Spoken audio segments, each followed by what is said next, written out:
മരിച്ചുപോയ ആൾക്കാർ വല്ല അറിയോ കേൾക്കോ എന്നൊക്കെ അല്ലേ വലിയ പ്രശ്നം. ഇപ്പൊ ഇവർക്കിടയിൽ സമസ്തന്റെ അടി ഞാൻ പ്രശ്നത്തിൽ കിടക്കല്ല, ഈ നമ്മളെ വിഷയവുമായി ബന്ധപ്പെട്ട സംഗതി സൂചിപ്പിക്കുകയാണ്. എന്താണെന്നറിയോ, ഇവരുടെ ഈ പ്രശ്നത്തില് ഇപ്പോൾ ഞാനൊരു ശേഷം ക്ലിപ്പ് കാണിക്കുന്നത് നമ്മളാണല്ലോ ഇവിടെ മുശിരിക്കാക്കി എന്നൊക്കെ പറഞ്ഞത്. എന്നാൽ അതല്ല, മുശിരിക്കാക്കി ആരാണ്? ഇ കെ അബൂബക്കർ മുസ്ലിയാരെ സംബന്ധിച്ച് ഉള്ളാൾ തങ്ങൾ പറഞ്ഞു എന്ന് ഒരു കൂട്ടർ പറയാണ്, അതല്ല CM ആണ് പറയുന്നത്, ഊപ്പരും പറയും. അപ്പോൾ വലിയ പ്രശ്നം. അങ്ങനെ ഇവിടെ വന്ന നമ്മുടെ മുസ്ലിയാരുടെ ടീമിൽപ്പെട്ട ഒരു ഫൈസി, ഒരു സലാഹുദ്ദീൻ ഫൈസി വെന്നിയൂർ എന്ന് പറഞ്ഞ മുസ്ലിയാര് ഇതിനെ സംബന്ധിച്ച് പറയാം. എന്ത് ഒരിക്കൽ പറഞ്ഞു ശംസുൽ ഉലമയെ സംബന്ധിച്ച് കാഫിറെന്ന് ആര് ഉള്ളാൾ തങ്ങൾ പറഞ്ഞു എന്നാ. അത് പറഞ്ഞപ്പോ ഫൈസി പറയാണ്, ഉള്ളാൾ തങ്ങൾ പറഞ്ഞു അത് ഞാനല്ല പറഞ്ഞത്, CM ആണ് പറഞ്ഞത്.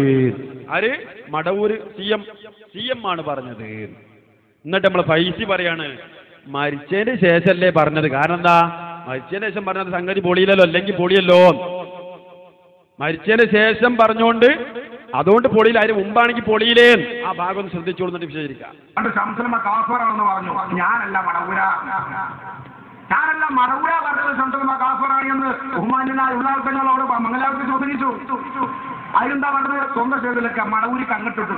മടവൂര് പറഞ്ഞതാണ്. വഫാത്തായതിന് ശേഷമാണെന്ന് പറയുന്നതിന് മുമ്പ് പറയുകയാണെങ്കിൽ മടവൂരിൽ അന്വേഷിക്കാമായിരുന്നു. കാരണം സ്വന്തം മടവൂരിന്റെ ശിഷ്യനാണ് മഹാനാ മടവൂര് ശംസുൽ ഉലമയുടെ ശിഷ്യനാണ്. ശംസുൽ ഉലമയിൽ നിന്ന് കിതാബ് ഓതി പഠിച്ച മഹാനാണ് CM വലിയുല്ലാഹി. മഹാനവരുടെ ശംസുൽ ഉലമ കാഫറാണ് എന്ന് പറഞ്ഞു എന്ന് വഫാത്തിന് ശേഷമേ പറയാൻ പറ്റുള്ളൂ. അതിന്റെ മുമ്പ് പറഞ്ഞ തള്ളിപൊളി മോണ പുറത്തു ചാടും. അതുകൊണ്ടാ ശേഷം പറഞ്ഞത്. നിങ്ങൾ ഓർക്കണം. അപ്പൊ ഇവരല്ലേ പറയല് മഹാന്മാരുടെ ജീവിതവും മരണമൊക്കെ സമാണ്. പിന്നെന്താ മുമ്പ് പറഞ്ഞാലും ശേഷം പറഞ്ഞാലും അത് മരണശേഷം പറഞ്ഞാൽ പൊളിയിലല്ലേ? എന്ത് ഇതറിയില്ല, ഇത് പൊളിക്കാനുള്ള സംവിധാനം ഇല്ല. തന്നെ കാര്യം ഉള്ളിൽ കൂടെ തുറന്ന് പറഞ്ഞല്ലോ.